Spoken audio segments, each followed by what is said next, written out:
Hello दोस्तों, मैं आपका दोस्त पुरुषोत्तम ठाकुर क्लास 10 का मैथ्स चैप्टर द्विघातीय समीकरण का 10वें नंबर का सवाल लेकर आया हूँ। चलिए देखते हैं हमें सवाल में क्या करना है। तो हमें सवाल दिया गया है, निम्न समीकरण के मूल द्विघातीय सूत्रों का उपयोग करके ज्ञात कीजिए। इससे पहले हमारे पास जो द्विघातीय समीकरण दिए गए थे, इसको हमने दो विधि से किया। पहले किया गुणनखंड विधि से, उसके बाद किया वर्ग विधि से। अभी हमें क्या बताया जा रहा है कि जो द्विघातीय समीकरण हमें दिया गया है उसको सूत्र विधि से हल कीजिए। मतलब जो मूल ज्ञात करना है सूत्र विधि से ज्ञात करना है। मूल का मतलब मैं एक बार और आपको बता दूं कि शून्यांक होता है, एक्स की वैल्यू होता है, उसी को हम मूल भी कहते हैं। ठीक है, तो आप कभी कंफ्यूजन में नहीं होना। मूल की जगह यदि शून्यांक आ गया और बोल दिया गया कि सूत्र विधि से हल कीजिए तो कंफ्यूजन में पड़ जाए, बिल्कुल नहीं। आपको मूल, शून्यांक, एक्स की वैल्यू सभी का मतलब एक ही होता है। चलिए आइए देखते सवाल को कैसे करेंगे। तो दिया गया है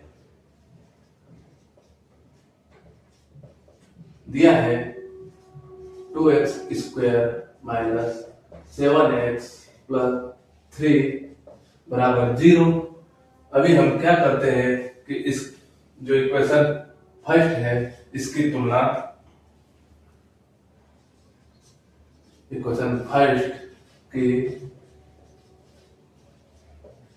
तुलना A X square plus B X plus C बराबर 0 से करने पर हम इक्वेशन फर्स्ट जो हमारा दिया गया है 2x² माइनस 7x प्लस 3 बराबर की तुलना ax² plus bx plus c बराबर 0 से क्यों कर रहे हैं? क्योंकि जो सूत्र विधि है उसमें हमें a, b और c की जरूरत पड़ती है। ठीक है, चलिए आइए करते हैं। तो हमारा इक्वेशन क्या है? 2x² माइनस 7x प्लस 3 बराबर 0। अभी हम इसके वाले पद की तुलना स्क्वायर वाले पद से करेंगे, एक्स वाले पद की तुलना एक्स वाले पद और अचर पद की तुलना अचर पद से करते हैं। चलिए आइए करते हैं। 2x² x स्क्वायर से स्क्वायर चला गया तो क्या बचा? a बराबर 2। हमारा a बराबर आया 2। अभी हम x वाले पद की तुलना करते हैं तो bx बराबर माइनस 7x, x से x गया, हमारा क्या बचा? b बराबर माइनस का 7। और अभी हमारा अचर पद की तुलना अचर पद से करते हैं। हमारा क्या बचता है? c बराबर 3। ठीक है, अभी हमने a, b और c की वैल्यू निकाल ली है। हमें क्या बताया गया है कि जो दिया गया द्विघातीय समीकरण है इसे सूत्र विधि से हल करना है। तो हम देखते हैं कि हमारा सूत्र क्या होता है। चलिए आइए यहां मैं लिखता हूं। द्विघातीय सूत्र द्विघातीय मूलों का सूत्र होता है। ठीक है, द्विघातीय मूलों का सूत्र, द्विघातीय मूल का सूत्र बराबर क्या होता है? चलिए आइए देखते हैं। Minus b plus minus under root b square minus 4ac upon 2a। जो हमें मूल ज्ञात करना होता है उसका सूत्र क्या होता है? Minus b plus minus under root b square minus 4ac upon में 2a। ठीक है, तो अभी हमने इक्वेशन जो हमें दी गई थी इससे हमने a, b और c की वैल्यू निकाली थी। तो चलिए आइए हम सूत्र में रख देते हैं। हमारा माइनस तो सूत्र में है तो माइनस हमने लगा दिया। हमारा b का वैल्यू क्या है? -7। तो हम रखते हैं माइनस का 7 प्लस माइनस अंडर रूट, हमारा b क्या है? -7 सूत्र में स्क्वायर है तो स्क्वायर लगा दिया हमने, -4। हमारा a क्या है? 2 और c क्या है? 3। तो इंटू 2 इंटू 3 अपॉन में 2a। हमने b की वैल्यू रखी 7 माइनस अंडर रूट -7 का स्क्वायर माइनस 4 इंटू a और c। ए हमारा 2 हो गया, c हमारा 3 हो गया। नीचे 2 है, 2 इंटू a की वैल्यू हमारी 2 को रख दिया गया है। चलिए इसे सोल्व करते हैं। बराबर इसका गुणा किया तो हमारा है 4, माइनस माइनस हो गया प्लस, प्लस माइनस। अभी अंडर रूट के अंदर हम देखते हैं कि 7 का स्क्वायर करेंगे और माइनस के ऊपर स्क्वायर होता है तो माइनस का स्क्वायर क्या हो जाता है, प्लस में बदल जाता है। और 7 का हमने स्क्वायर किया तो क्या आएगा हमारा 49, 49। तो चलिए 49 लिख देते हैं।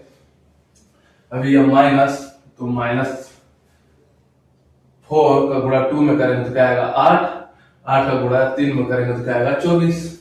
हम लिखते हैं यहाँ पर 24 बराबर 7 प्लस माइनस अंडर रूट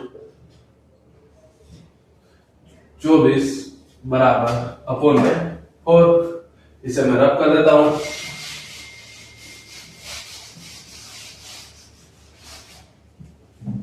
तो हमारा अंडर रूट 25 को किस हिसाब से निकलेगा, चलिए ये देखते हैं। बराबर 7 plus minus under root 5 into 5 लिख सकते हैं।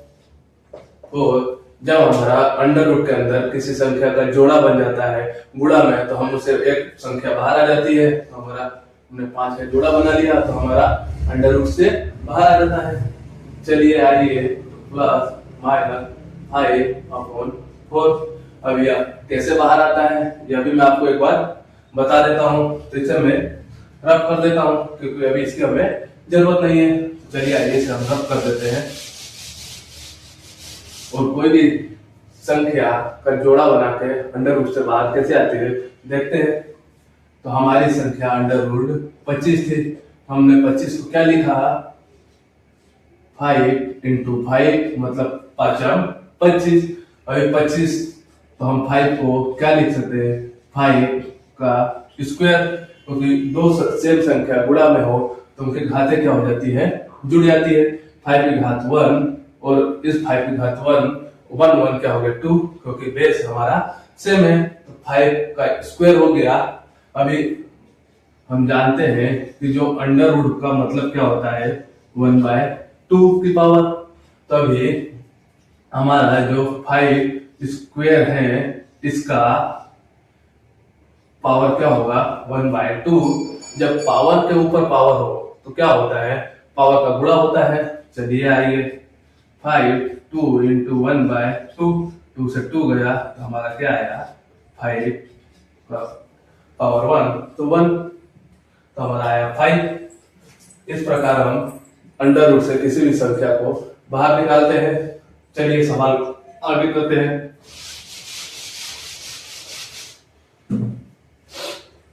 हमारा क्या आया अंडर रूट से हमने 25 को बाहर निकाला प्लस माइनस 5/4 आया। तो हम क्या करेंगे कि हमारा बीच प्लस और माइनस है तो पहले प्लस या माइनस, एक बार प्लस लेने पर एक बार माइनस लेने पर इसको हल करते हैं और जो दो वैल्यू आएगी वो हमारी एक्स की वैल्यू होती है। चलिए आएगी क्या प्लस लेने पर यदि हमने पहले प्लस लिया तो 7 प्लस 5/4 बराबर 7, 5 हो गया 12, 12/4, 4 एकम 4, 4 दिया 12, तो हमारा क्या आया 3। अभी हम एक बार माइनस लेंगे। माइनस लेने पर जब हमने माइनस लिया तो हमारा क्या हो जाएगा 7 माइनस 5/4, 7 में से 5 गया तो क्या आएगा प्लस का 2/4, 2 एकम 2, 2 दूना 4, 1/2। हमारे दो मूल क्या प्राप्त हुए चलिए लिखते हैं। इक्वेशन फर्स्ट के मूल क्या है 3 और 1/2 है। यह हमारा आंसर हो गया। आशा है कि मुझे यह सवाल आपको अच्छी तरह समझ में आया होगा। सवाल में किसी भी प्रकार का डाउट या कंफ्यूजन होने पे आप मुझे कमेंट बॉक्स में लिखिए। मैं आपको इस आपके कंफ्यूजन को दूर करने में मदद करूंगा। धन्यवाद।